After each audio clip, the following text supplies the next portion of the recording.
I'd like to welcome you all here to the School of Policy Studies. My name is Warren Mabey and I am the director of the school. And I'm very glad to be able to introduce our speaker today, Malcolm Brown. Before I go into what Malcolm will talk about, just a few notes for everybody. We do acknowledge that we are meeting here today on the traditional territories of the Haudenosaunee and the Anishinaabe peoples. We're really grateful for the ability to be able to meet and to work and to play and to study on these lands, and we like to acknowledge it at all of our formal meetings. We have a number of upcoming talks which you may be interested in attending. On Thursday, November 7th, Wilhelm Reines, who is an MPA alumni and the Director of Legal Services with the Ontario Clean Water Agency, will be coming in to talk to us about the establishment of the Clean Water Agency itself and how it operates in the Ontario context. On Thursday, November 14th, we have Bob Rae, the former leader of the Liberal Party and former Premier of Ontario, who is going to speak on the joys and tribulations of minority governments, which he is well versed in speaking about. On November 21st, we have Marie-Claude Arguin who's going to speak about Lac Mégantic and the challenges that community has gone through, and the role of public management in dealing with the disaster and the aftermath at Lac Mégantic. And then finally, on November 29th, we're hosting the Tom Cruikshank Distinguished Speaker Series, and our speaker this year is the Right Honourable Paul Martin, who's going to be speaking about Indigenous education and reconciliation. So, having said all of that, I'm delighted to welcome Malcolm Brown to the podium today. Malcolm, for many years, was our Deputy Minister champion in Ottawa, which meant that as a Deputy Minister, and he held a number of different portfolios, which he can talk about. I'm not going to read his whole CV. Add instruction. He is, or was the person who was responsible for kind of bringing Queens to the table, and did a fantastic job, and I think all of us at the university benefited from having Malcolm as our champion at the table, whether we knew it or not, because I think there's many people at Queen's who don't even know that we have a Deputy Minister champion and don't understand that part. And I'm thrilled that he's able to be here today to talk about his experiences as a Deputy Minister and to pass along some words to you. So please join me in welcoming Malcolm. Thanks. Yep. So is that, yes, it does sound like that's working. Thank you, Warren. Pleasure always to be here. Something going to happen if I close this laptop? Yes, okay, I won't close the laptop. All right, no, it's all good, we'll figure it out. No, it's okay, it's fine. We're supposed to be we're public servants, we're supposed to be good at adaptation and being agile and stuff. So, thanks for the opportunity. The plan is sort of about half and half talk and half questions, sure, perfect.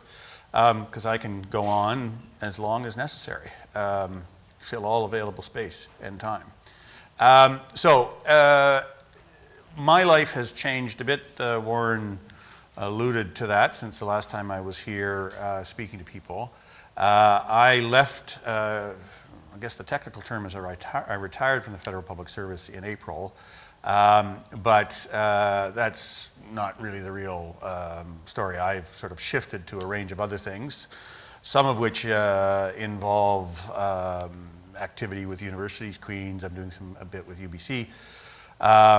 But this is, and I'm engaged with PricewaterhouseCoopers as well. But the change gives me an opportunity to, I think, have a little more distance on the things I used to talk about. Maybe a better perspective. And so today I'm going to not reprise in entirety the previous conversations. Today I'm going to reflect a little bit on three areas. One is on the role of deputy ministers generally, the unique challenges of the transition period, and has Ian been down yet, Warren? He's been down, yes. So has he given a presentation on? Not in the speaker's series yet, Okay. but he is- Okay, great, because that way he can repeat me, not me repeat him. Perfect. And everything he says will be correct, and everything I say will be wrong about the transition period, because he is the Deputy Secretary. This is Ian McCowan, who is the Deputy Secretary of Machinery of Government in Ottawa. And then finally, we'll see if Bob Ray and I agree, because I'm going to talk a bit about working within minority government from the perspective of the public service. I don't have obviously as much experience as Bob Ray, but I was in Ottawa during all the minority governments, Martin and the two Harper minority governments. So, and then as I said, happy to answer any questions people have at the end of the conversation. So, role of deputy ministers. So usually I come without any aids. But this time I thought it might be useful to have one slide. This is the accountability graphic that is used or has been developed by the Privy Council Privy Council office in Ottawa to try and give a snapshot of what are the various accountabilities of a deputy minister, a federal deputy minister.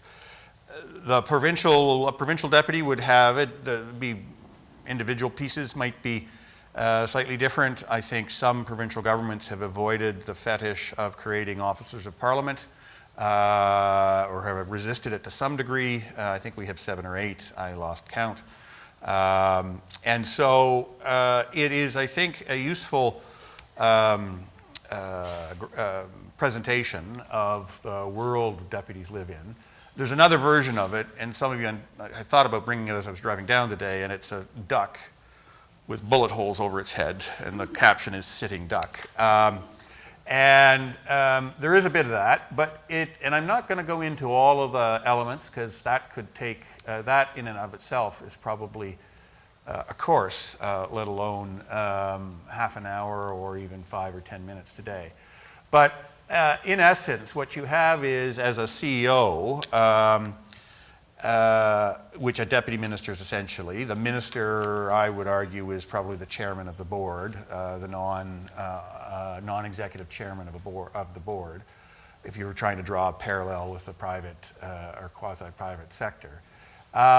But in essence, 3 key elements: courts, the executive, parliament. The areas that are the most challenging, and we'll talk a bit about the minister today. I won't talk about the clerk in the Privy Council office, which in theory are our friend, and I say that only half joking. Key elements in terms of the responsibilities that I think make it really interesting is that in any of these elements, they can be life-changing events for a deputy minister. And very few of them can the deputy minister directly influence. The area where the influence is probably greatest is with the minister. But the degree to which there are, to some degree, these arrows move back and forth a little bit. Really, as I say, the one that's most important, I think, is the back and forth with the minister. But, and I'm happy to, later on, play Q&A with people on this element. But I think it's a really useful description of what deputies face. But what it underlines, I think, is that the skills that are required to deal with each of these accountabilities and the mix of them, I think, is probably unique. And as I said, the risk of failure is always present. And I'm not going to, in part because we're live streaming, I'm told, right? We're live streaming? Yes, so I'm not going to get into some details that I might more privately. So I'm not going to give you any specific examples of deputies who've self-immolated by failure in this accountability matrix, but I encourage anybody to Google deputy resignation, that kind of thing, or change, and you'll find lots of examples at both the federal and provincial level, and even not just deputy ministers, but heads of the public service, clerks, and that kind of thing come to mind at both the federal and provincial level. As I say, I could spend a lot of time on that, but I won't because I'm already behind where I wanted to be by this stage. So one of the key roles, as I mentioned, is managing, of the deputy ministers, managing a gray zone between the public service and the political level. It's important, it seems like a distinction, but a minor distinction, but deputy ministers are the only public servants who aren't appointed under the Public Service Employment Act, and they serve at pleasure. But at the same time, their impartiality, the principles of the Public Service Employment Act, is probably more important than any other public servants. And deputy ministers, unlike all other public servants, actually have to live the reality of their, each day they go to work may in fact be their last day working for that particular minister. I think it's apocryphal, but Gordon Robertson, former clerk for many years in the 60s and 70s, is reputed to have said he was prepared to resign, told himself every day he had to be prepared to resign when he was being asked to do something that he could no longer do, and reminded of himself of that so that, in fact, he would be prepared to provide the necessary and challenging advice as required. Now, really briefly about the relationship with ministers. It is unique. It's different than the political staff. It's different than even the most trusted and senior public servants, assistant deputy ministers or special advisors, that kind of thing. The role is extraordinary. Some part of it is, in fact, figuring out and getting into the mind of a minister right from day one. Is the minister a reader? So that's great because we produce lots of paper. So you're off and running. Is the minister not a reader but a listener? Likes a verbal brief. Well, that's challenging because public servants, some people will be surprised, are not always as economical with their presentations as they might be, and time is a minister's most precious resource. It really gets interesting when ministers are neither readers or listeners, and that happens more often than people might think. I was blessed in my last role with a minister who was both a listener and a reader, Ralph Goodale, and so my life was really easy in my last 3 years as a deputy minister. The challenge, a key element of all this, is finding the spot, and it's different. Every relationship between a deputy and a minister is different. There may be elements that are similar, but it really is two personalities. And I talk later about the blind date that you have. Your minister doesn't pick, traditionally ministers don't pick their deputies, and deputies don't get to pick their ministers. So this is the ultimate blind date, that it's incumbent upon the deputy to make sure it works. So it's the trick is finding the sweet spot between, as a trusted advisor, which often means, particularly if you're a political advisor, maybe that's not fair, but often means finding ways to get almost anything done, and sometimes saying yes. So the spot between a trusted advisor and a truth teller,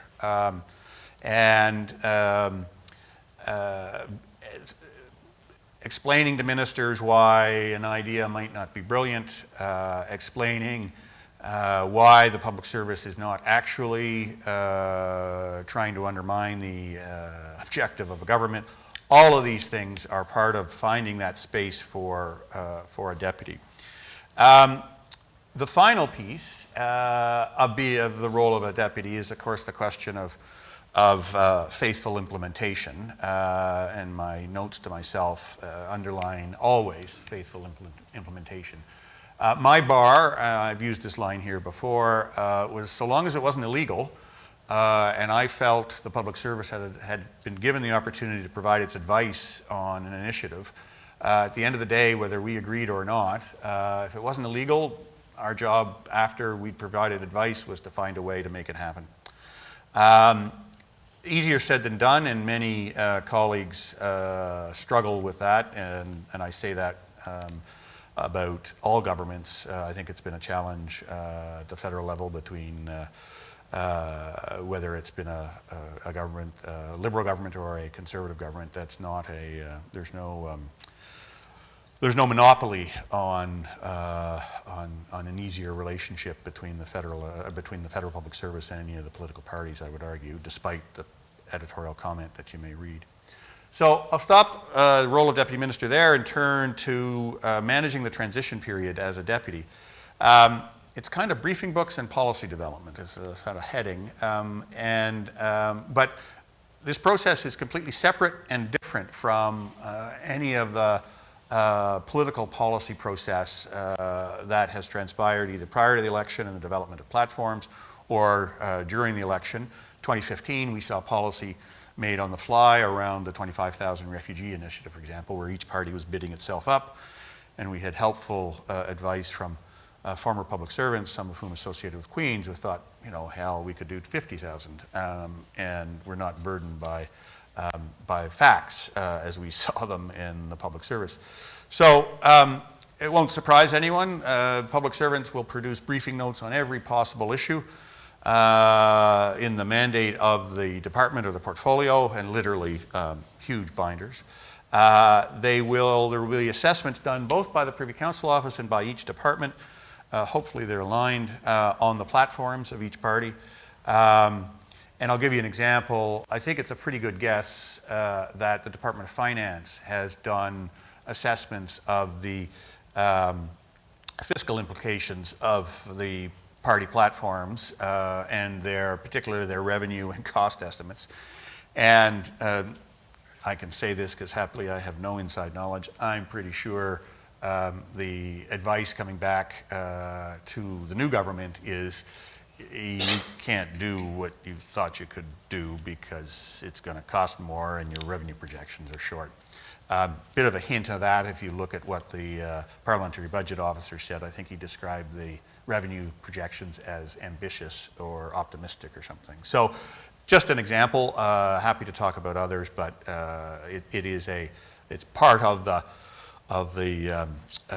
transition process that deputies will oversee. Another key part, and this is sometimes surprises people, is that there are actually through this transition process, there's public policy advice that's developed, particularly around issues that don't get attention during an election campaign. The example I would use in this current election, there was lots of talk about cyber, mostly in the context of interference in the electoral process. No conversation at all about the fact that Canada is really the only G7, I think, who has no meaningful legislation around cybersecurity. No obligations that are legislated in the federally regulated sectors, clearly nothing at the provincial or the municipal level. This is a really big problem. And there will be, I'm absolutely certain, policy advice presented to the government by the Privy Council Office. And I say this in complete ignorance of what that policy advice is, but I can't imagine that the Privy Council Office is not giving that to the Prime Minister's transition team, but also that the Department of Public Safety, in probably the first week after a minister is sworn in on the 20th November, will be saying, we've got a really big problem, and yes, you have all these other things you want to do, but this is a huge vulnerability.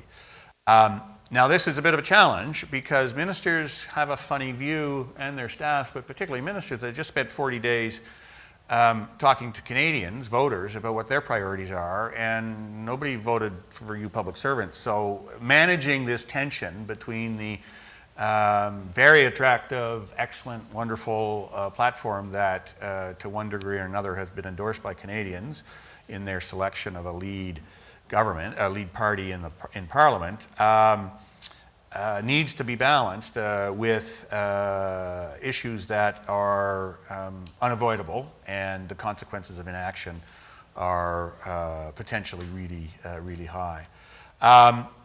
The trick is managing that conversation very early on in the relationship with the minister, your blind date, and not burning the relationship within the first few weeks. There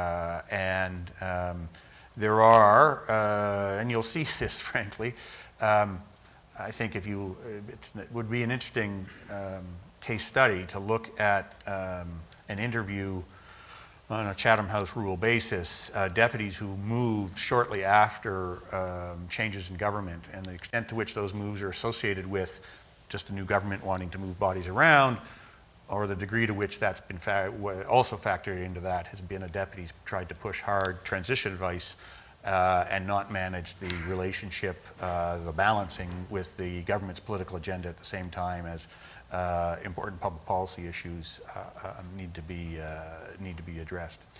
Other aspects of the transition process that are in the ambit or remit of a deputy, we call them, I used to call it, the concierge service, and I mean that quite literally.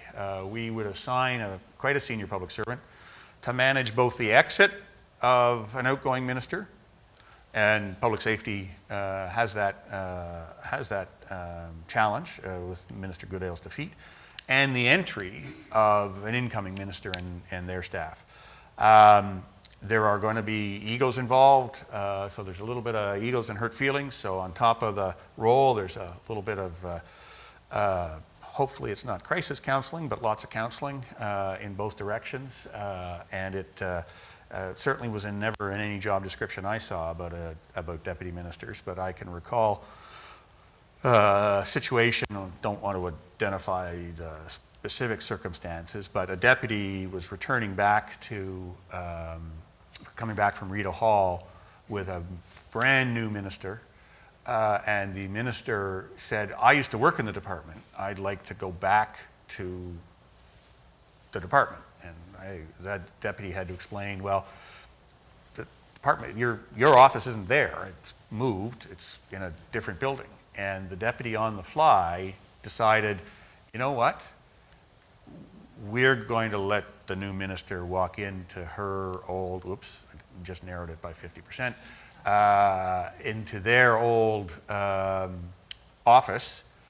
And that deputy heard 4 years later how important that was for the minister, the new minister, from the new minister. And when things got a little ugly, that little extra step of counseling or flexibility paid huge dividends. So it's a funny process.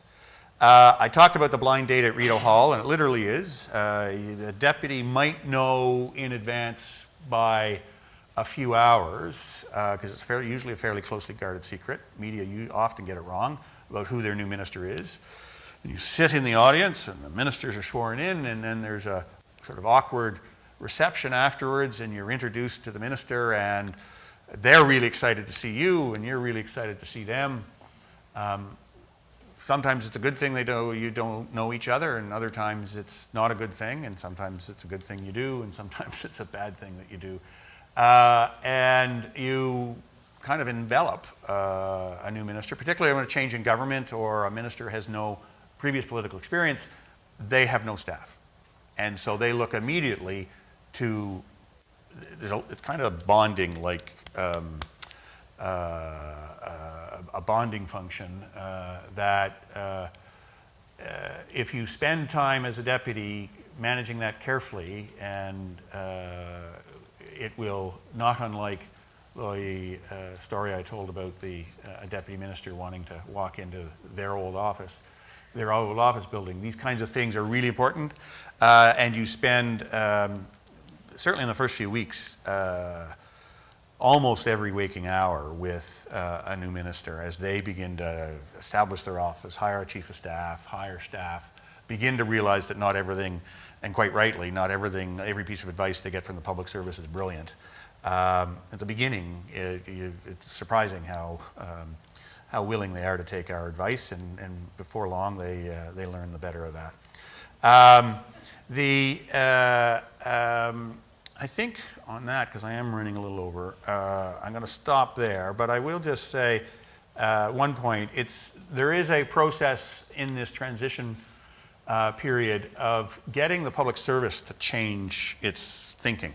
That's particularly true when the governments change, but it's even true when governments return, because often governments have gone through bruising elections, no comment on the current context, but have to actually rethink some of their basic assumptions. And the public service needs to be sensitive to that and listen and start signaling that they get it very early, or it can get bumpy. So the third element, working within a minority government. I think public service is an interesting place. I think minority governments make the public service even more interesting, and you can interpret interesting about any way you want. There's a bit of debate about how long minority governments last. There's no question in a minority government the focus shifts from a traditional 4-year mandate of a majority government to 12 or 18 months. After 18 months, minority governments traditionally are getting very long in the tooth and really unstable.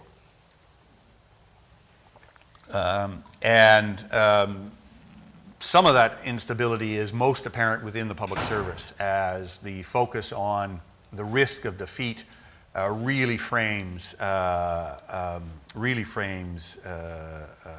policy agenda of a government.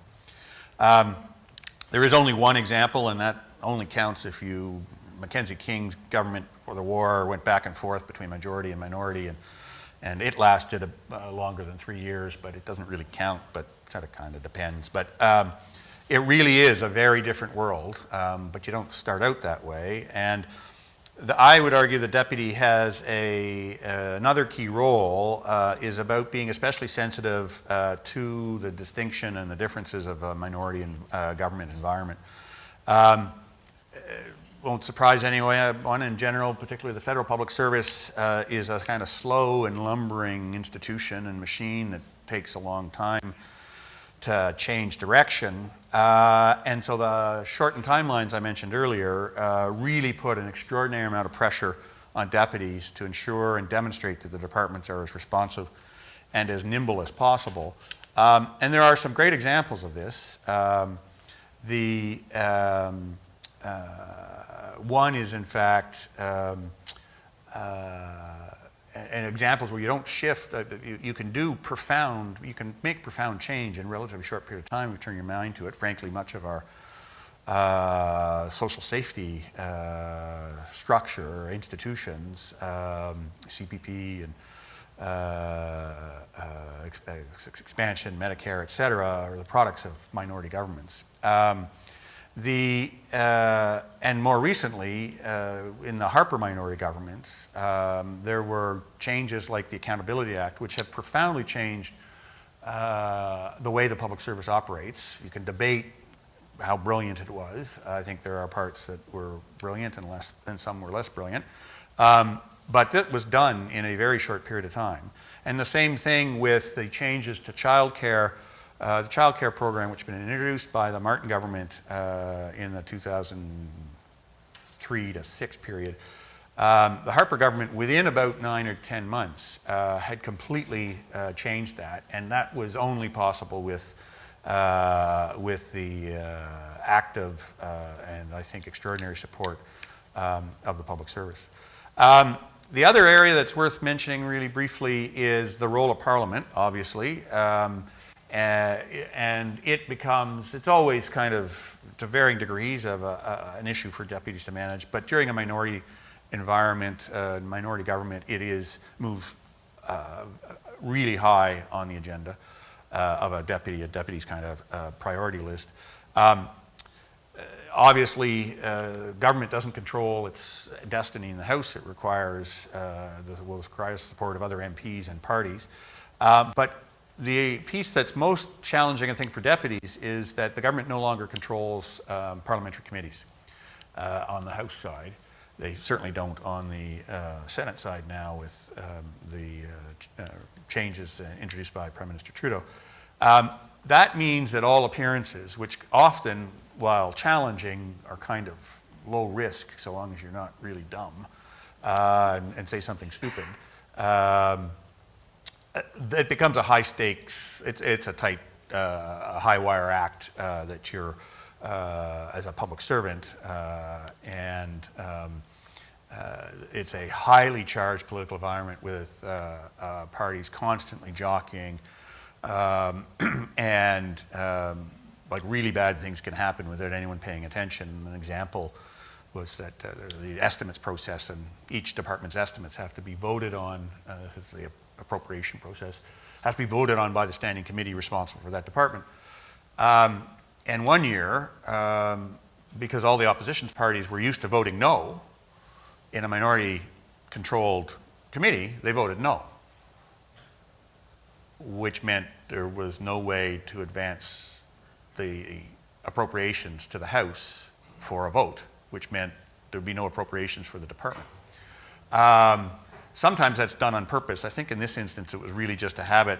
You know, you're in opposition, you vote no to anything that's being proposed by the government.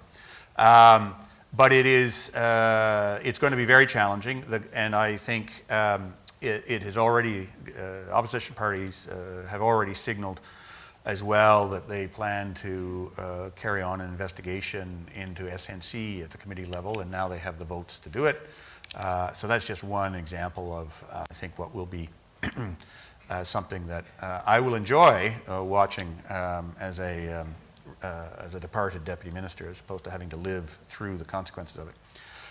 In conclusion, a couple of things. Normally, I do a pitch, some part in this conversation about the unique challenges and advantages of working in the public service. I'd kind of be expected to do that as the DM champion and that kind of thing. I should still want to do it. I think maybe it has greater credibility because I'm out. I don't think there's a place that is more interesting to work that can match the range of issues, the scope that you can have, particularly at a young, early in your career. It continues to require smart and dedicated people who know how to get things done, and not just in a minority environment, but particularly while working in a complex and challenging environments and working well with people. I think the MPA graduates, and I'm confident you will be, are especially well placed based on, I think, what the school has done to date and what it's doing under the new leadership with Warren. Are really well placed to be able to work with and make important contributions to governments at all levels, not just the federal, to tackle important public policy issues. So with that, I'm kind of 5 minutes over, but that's not bad for government work. Warren, and happy to answer any questions.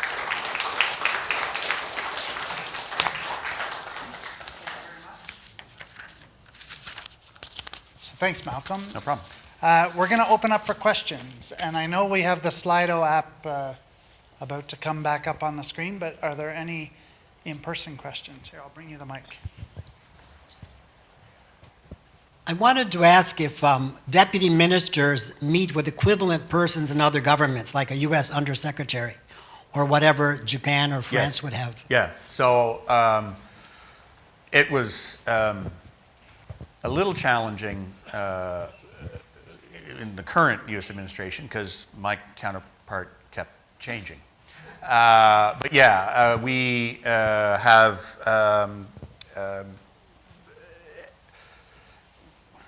generally speaking, in any of the portfolios I worked in, one of the most rewarding conversations are with your international counterparts.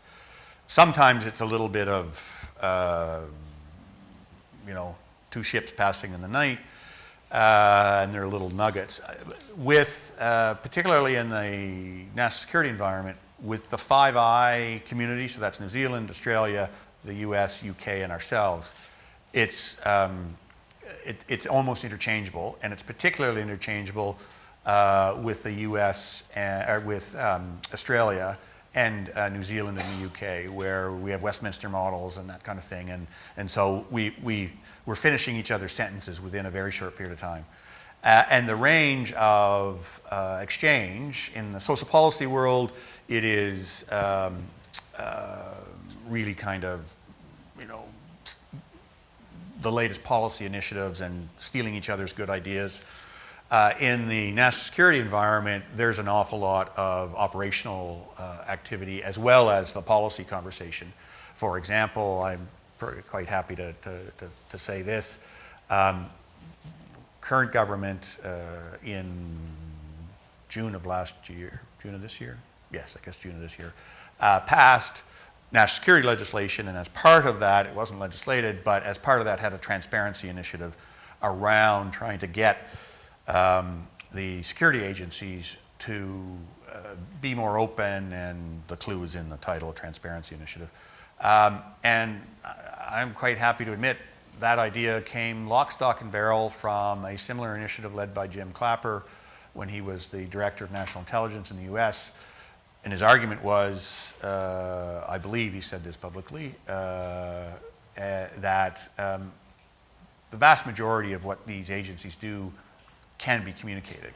And the more we demystify what they do, the greater their social license, which they need to earn every day, the greater their social license should be. And so that's an example of the exchange of policy ideas with counterparts in another country.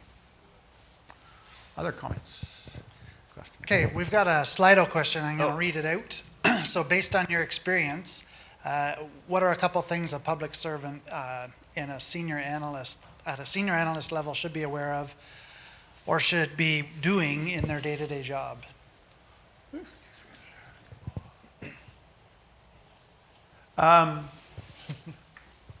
That's a really interesting question. So, one, I've been doing this job. I'm still using present tense. 30 years of it's hard to shed 30 years of lived experience. So I'll probably use present tense when I should use past tense. A long time ago, when I was a young public servant, the environment was fascinating, it was interesting, but it was a really hierarchical environment. And you kind of did what you were told, and if you're lucky, you worked for someone who was smart and engaging, and you had rewarding work. If you didn't, and you were working for an axe murderer, it wasn't a lot of fun. And there were more of those around, and some of them are very famous public servants. And no, I won't say who. Now, it's a much more balanced environment. And so my advice to public servants, sort of senior policy level, analyst level, one is to be actually really demanding. And that's not just a kind of Gen X thing. I actually think the more in which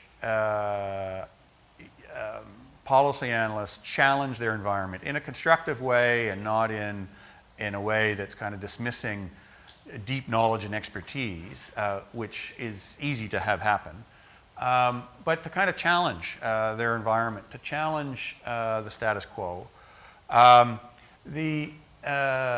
think the other piece is, in the old days, when I started, you didn't really need to work nicely with other people. In fact, the people who were often really senior had very sharp elbows and demonstrated that it was kind of a very brutal game. Those days are gone. The community of deputy ministers now is one, it has the odd exception, but it's a very collegial and mutually supporting environment. And that is expected at all levels. And so, you know, playing nice with others, really, really important, I think, to be a really effective policy analyst. Some of that is because the nature of issues is different. The nature of issues now, there's so much cross-fertilization. Everything is horizontal, which really doesn't help you very much. But it is, you can't operate in silos, and if you're trying to operate across disciplines or sectors, you actually have to find ways to work effectively with people. And so those are the two things I would say, you know, smart, write well, all that kind of stuff. That goes without saying, but it's think about ways of being constructive, but being challenging and working really effectively with colleagues and stakeholders. Want to do another one? There's more Slido questions, but are there questions from the floor? Anybody want to ask a question off the floor? Oh, everybody wants the Slido questions. Oh, here. This may be a dumb question, but how do you interface with the head honcho in the PM's office? Well, if you're lucky, you don't have to. Usually if you're having a conversation with the chief of staff or the principal secretary of the prime minister, something's gone wrong. And you're there to help. That key relationship is really managed primarily by the Privy Council office. So the clerk of the Privy Council and several of his or her deputy secretaries. But in the early stages of the Trudeau government 1.0, I participated in transition briefings with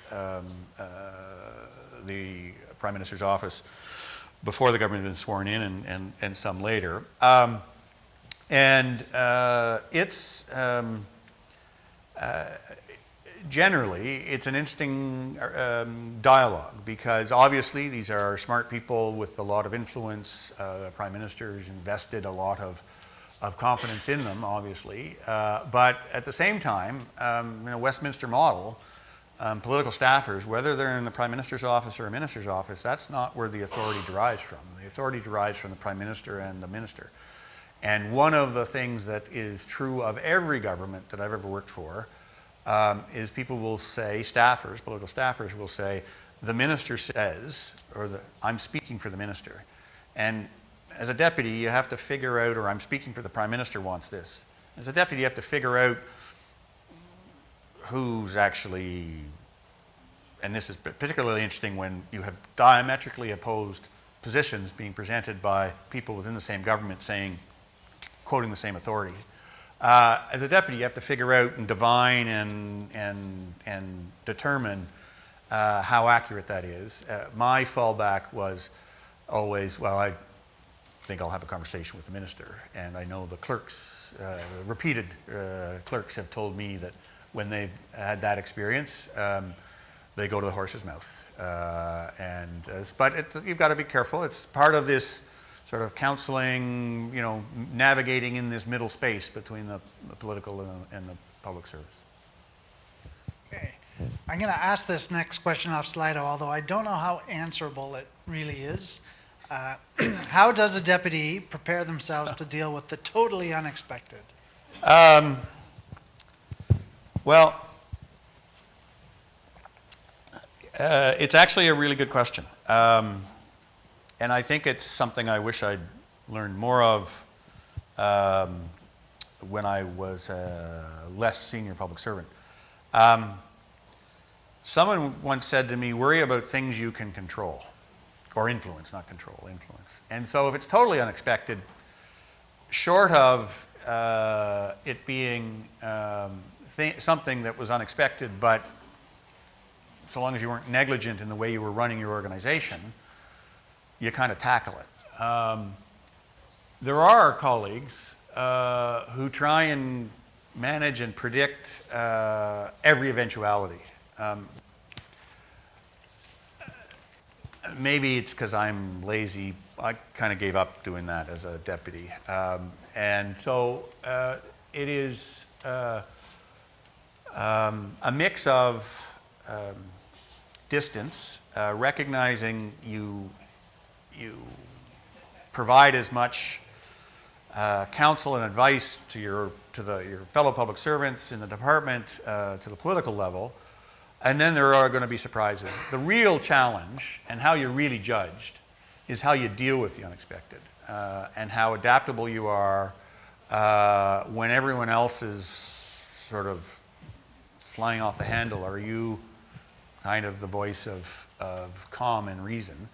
And I can tell you 20 years ago, that wouldn't have been me. Somewhere along the line, something happened. Maturity came, or a little bit of it anyway. And so I'll give you an example. We were hosting the G7 security ministers in Toronto, and the van attack took place. Literally, we'd sat down. The meeting started at noon. At 1:30, we started to get the feed that something had happened, and we didn't know what. And now it helped that I was working for Ralph Goodale, who is exactly as he seems, entirely unflappable. And we continued on with the meeting. We got the feed. We then adjourned at the regular time when it was we would have stopped the meeting if we thought the issue wasn't contained, but we learned quite quickly that it was, tragically, but contained. And then it was, okay, the machine kicks into place about how you do things. And it's managing, the first 6 hours, nobody knew what was really going on. And so part of the role was one of the first things you learn in this business is the first stuff you hear is almost always wrong. And information gets better over time. And so it was finding space for us to think through things. And that's how you manage, that's how you prepare for the unexpected, is you help create for those around you the space to manage those crises. And whether they're as horrific as the van attack, or Encana has decided to pull up stakes. I can assure you that my former colleagues in natural resources, and frankly in environment and climate change, are scrambling today and finding the space for deputies to allow people to protect people so that they can work those issues through and then provide good advice. So it's actually a great question. That's good. Are there more questions from the floor? We have a few more off of Slido, and I've got one I really want to ask. Jean, you want to? Okay, well, the one that I think I'd really like you to talk about for a couple minutes is the last one on this list, which is, do you think that our government's ready to take advantage of these emerging technologies? And what can we do better to take advantage of those technologies? Have you heard about Phoenix?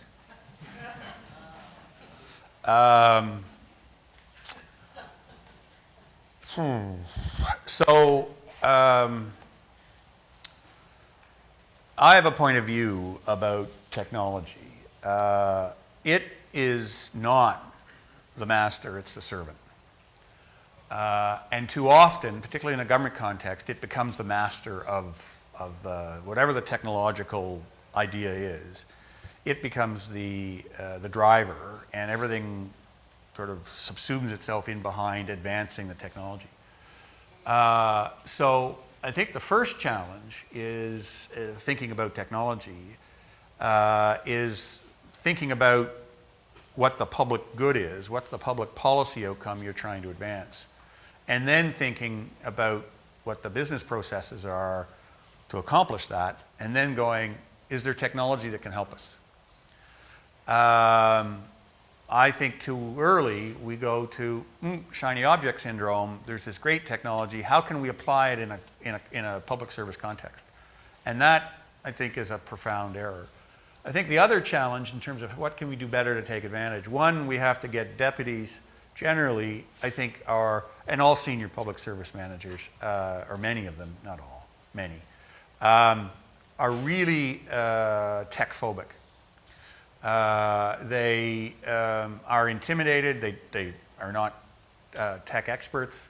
They rely on their CIO, and they don't ask, frankly, the same questions they would in a policy conversation. Because policy, they know. Most of them have either grown up in an operational environment or a policy environment. Very few senior leaders in the federal public service have grown up in a technological and IT-driven environment. My experience, and I had a couple, I was tech phobic, still am to some degree, but I began to realize the same questions I'd use, I'm not an expert in every policy area I've worked in, but I began to realize there were 3 or 4 questions that if I asked those 3 or 4 questions, I could start understanding what was going on and also test whether or not the people I was talking to really knew what they were talking about. And lo and behold, you did the same thing with your CIO, exactly the same thing happened. So actually read Ottawa Dex, read the paper.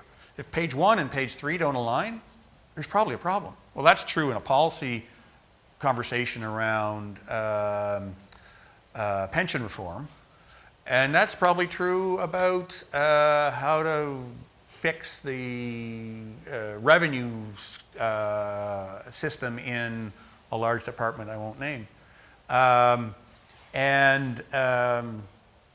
But nobody was paying attention because we were tech phobic, and you just kind of push it away.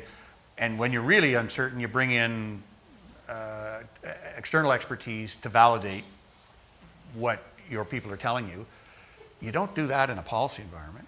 You do bring in external expertise, but you put it into the mix and you challenge it just as much as any other expertise you have around the table.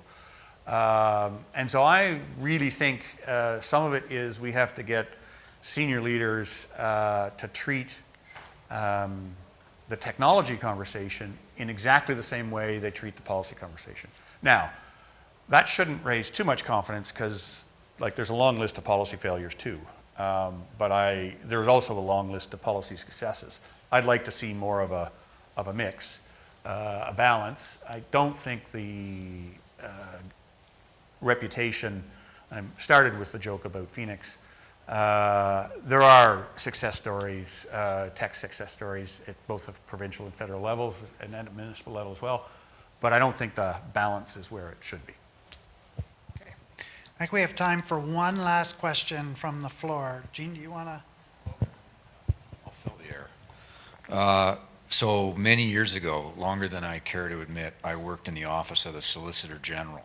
Yes. Which was the forerunner department, for those that don't remember, to public safety. Indeed it was. Public safety is a little bigger, but it's essentially, the core is the same. And yes. My observation was that the role of the Deputy Solicitor General, or the Deputy Minister of Public Safety, is one of the most difficult and underappreciated deputy minister roles in the federal government. You can stop there. And I wanted you to comment on this because my observation was the reason for that was it's unique in that the minister has, well, in those days there was 4 deputy minister heads that reported to the minister. Yep. I guess today it's 5. Right. And they all, there's CSIS, the RCMP, CSC, the National Parole Board, and Border Services now. Border Services. Right. So we had 4 then, actually, plus the deputy. And my observation was back then, the Deputy Solicitor General spent most of his time chasing those agency heads, Yep. trying to get information out of them that they were trying to conceal from the department and doing end runs to the minister. And that was going on every day. Mm-hmm. And really trying to cut the department right out of the frame, Mm-hmm. which is a dangerous thing. It's another reason why you need a very senior minister there like Goodale. At the time I worked for Herb Gray, who was kind of the Ralph Goodale. Yes. Well, Ralph Goodale is the Herb Gray of this generation. Yeah, I agree. But is that still the case at public safety with the deputy minister in that frame of all of those other deputy heads, all of those gorillas in the zoo, so to speak? Yeah. So a couple of comments. One, I was the only, and I think this is true even going back to Solgen days, though I've not validated it, but certainly the only Deputy Minister of Public Safety who'd had any experience in the portfolio before being made the Deputy of Public Safety. So I had views in CBSA about the role that the deputy should play. And it's a very finely balanced role. There are some who believe the Deputy Minister of Public Safety or the Deputy Solgen should control everything, that all roads should lead through the Deputy Minister of Public Safety. In some portfolios that might make sense. There's some people who counseled get the minister to write a letter to all the other heads of those agencies and say, you got to listen to this guy Brown, and I want everything coordinated with him. And I never asked the minister to write that letter. I'm very confident he would never have sent it. In part because in this world, when things go sideways, you end up in a royal commission. And each of those other deputy heads, the commissioner of the RCMP, et cetera, they have legislated authorities. And I really didn't want to be the deputy minister who got in the way of them, of those leaders responding to and meeting their accountabilities. I would say, and I got some advice, I have to say, at the time, and I said to someone, so, okay, you would like me to do this. Are you, would like the department to play this role? Are you going to stand at the witness stand with me with the Royal Commission when I'm explaining and answering the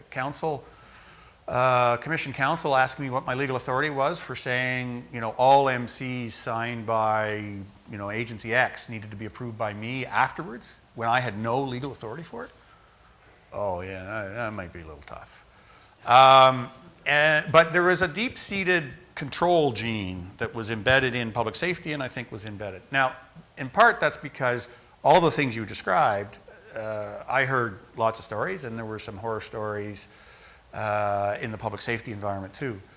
So, but I do think that Deputy Minister of Public Safety has also an awful lot of leverage and influence that isn't legislated and needs to be managed really carefully.